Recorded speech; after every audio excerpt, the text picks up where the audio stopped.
Okay, hi Vermont history students, and welcome to the video for Unit 6 of the course. And I'm going to try to keep it short because last time I ran over and the video shut off before it was complete. So we'll try to keep it to like the 8 to 10 minute guideline that I traditionally try to shoot for. This is week 3, and it is the halfway point not just of the course, but of Vermont history, because really it's in the early 1890s that Vermont takes a dramatically new turn, and that's because of the rise of summer tourism. And summer tourism helps bring modern Vermont into focus, and the reason for that is because before summer tourism became really huge after 1890, hopefully uphill and downhill makes sense to you. Downhillers want progress, development, they're very scientific minded, and they think that Vermont's backwardness is the worst thing about it. And meanwhile, you know, uphillers are parochial and think that the fact that Vermont's rural is great. But when summer tourism kicks in, Vermont's backwardness to downhillers becomes its greatest asset. And so then they want to sell it, but that's very complicated because if you try to use Vermont's backwardness as a means to move it forward, then there's a law of diminishing returns. You run the risk of destroying the very thing that you're trying to sell. And so gradually what happens, downhillers realize this and then begin to engage in a lot of preservation and zoning and regulation. And the question that we're going to have to start to address soon is if summer tourism becomes a dominant industry in Vermont, as the main pillars of the 19th century economy, dairy farming, extractive industries like lumber and manufacturing all go into decline, and it's replaced by selling Vermont's backwardness. Does that mean that downhillers respect uphillers more, or they want to change them even more than they did before? So we have to deal with all that, and this class, Unit 6, this unit is divided into 4 sections, and the first and third are actually on a book project that I'm working on, which isn't self-indulgent. I mean, this is what you're supposed to do, cycle out old information, bring in new stuff, material all the time. And the first and third sections are on the book project, which has to do with the rise of summer tourism. Through this Swedish immigration program that the state had in 1889 and 1890, which went nowhere but brought a handful of Swedes here, and through the rest of the course you will be tracing what happened to that handful of Swedes and their descendants. Okay, so I think that's sort of the introduction. Sounds good. As far as the course goes, after I finish making this, I will go upstairs and load it, and then I will address the questions, the answers to the question for Unit 5. I scanned them, and people had really interesting things to say about the Bennington Battle Monument being blank. The assessment papers have been rolling in. Get me one like by the end of this week. Don't let it keep going if you haven't gotten me one yet. Take about a 40 or 50 year period and tell me, establish a baseline for how unified was, what event, what makes sense to you, and then tell a story. And that's the whole point of the assessment papers, is supposed to tell Vermont history like a story, so that modern contemporary Vermont will wake up for you and you can have a window into how unified or divided Vermont is now, you know, in historical context. You know, so, and it is the same assignment 3 times on 3 different eras. Tomorrow I'm going to White River Junction for a historic preservation conference. I'm going to give a talk at it. The governor is going to be there, so I'm not going to be around. I'll be incommunicado tomorrow, Thursday. Sorry about that. Maybe I'll have a chance to address, you know, check the course when I get back from White River Junction at 7 at night or whatever it is. But I'll catch up with all of you on Friday when the answers for discussion question Unit 6 should be in. Okay, so the first unit, very briefly, I wanted to mention not only is there the outline material on the book project which unites the course, brings the course together, but also I put up an academic article that I wrote, and I'd be glad if you'd read that too. But briefly, the story is that downhillers were really concerned in the 1880s, as they had been for a while, about the depopulation of rural Vermont, not just the loss of people, but the loss of the quality of people.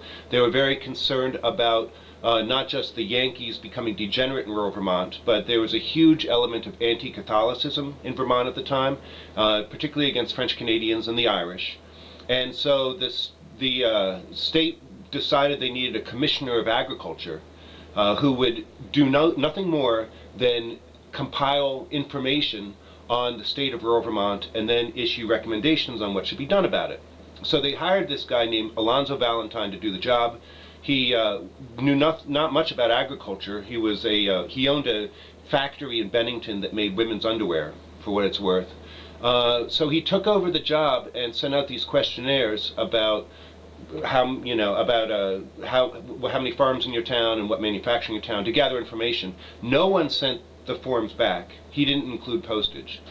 But from the beginning, two things are weird. Number one, he began to speak about how Vermont was full of abandoned farms, which is stupid because there were no abandoned farms. There were farms for sale. And the second thing is he immediately began to talk about how he had been out west and he knew how great Scandinavians were. They're great. They're tall and have straight teeth and blonde hair, and they'd make great Vermonters in ways that Catholics can't. And he began to talk up this idea that he would recruit Swedes in order to replace the departing Yankees. A lot of people in the state were like, well, that's stupid, which it was. It was like a news of the weird thing that went out nationwide, and the message that people received around the country was, Vermont land is so cheap they're practically giving it away. The abandoned farms. And so all through the summer, he was appointed to the position in February 1889, and that whole summer of 1889, this momentum built all around the country. New York Times, Texas, San Francisco, Chicago, newspapers were talking about how Vermont was going to have a program to recruit Swedes, and he began to get all these letters from people, people in America inquiring about land for summer homes, because they heard the land was so cheap. And he compiled a list of available farms by sending out forms of farms for sale, and also compiled a network of contacts around the state of people who would be willing to act as contacts for inquiries about farms. So that's weird, but it happened. And to give that context, you have to appreciate what's about, very briefly, the second section of the outline, which is about industrial Vermont. And even though Vermont's going to be sold as this pastoral, ideal place that is untouched by the modern world, that's not true at all. It had industry, it had labor, it had child labor, it had strikes, it had labor violence. I give you the Berkshire War as one example in 1883, which was in copper country in Orange County. In Rutland, the biggest single industry in the state, business company, was the Vermont Marble Company.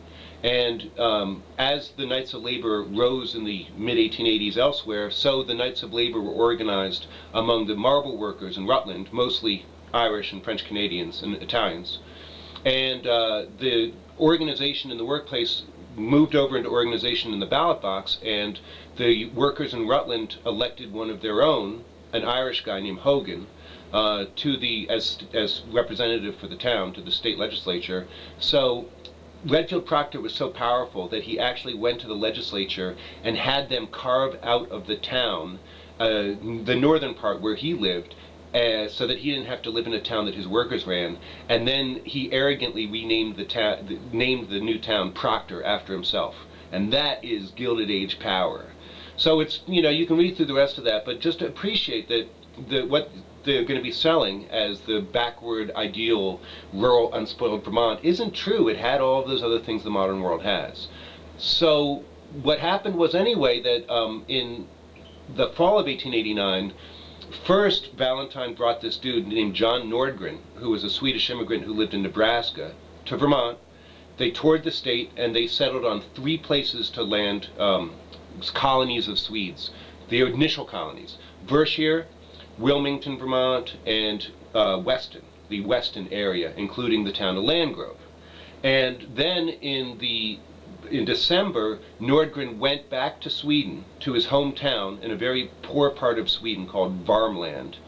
And he took with him the map, and the map is online in the images folder. And he actually was able to get 55 people from his hometown of Elgo to come back with him, and they arrived in April. All the while, they arrived in Philadelphia on the British Princess ocean liner. All the while through that winter, there's huge controversy in Vermont about why are we recruiting Swedes? Why don't we give the farms to local boys, to Vermonters? And this is stupid, and why are we doing this? And other people supported it. And the news went out nationwide, and Valentine received more and more of these letters. And so the Swedes arrived, and we'll leave it there for now. But one of the effects is that the fact that Vermont had available farms became so prominent, so well known, that towns like Wilmington, where you became really aware of this, and they built a new hotel in 1890 on this lake that was called Ray's Pond, and decided that Ray's Pond wasn't a fancy enough name for the lake, so they renamed it Lake Raponda. And that's sort of a model for how, I'm not going to remake the video, I'm going to let it be as it is. That's renaming the lake Ray's Pond to Lake Raponda is sort of a model, a metaphor for what Vermonters are going to do in tourism, is they're going to reshape the landscape and rename the landscape and make it all different things from what it used to be. And so, anyway, I think I'll leave it there. Or play REM riffs. And call me and write me if you have any questions, and I'll go look at your discussion question answers now, okay? Alright, cool.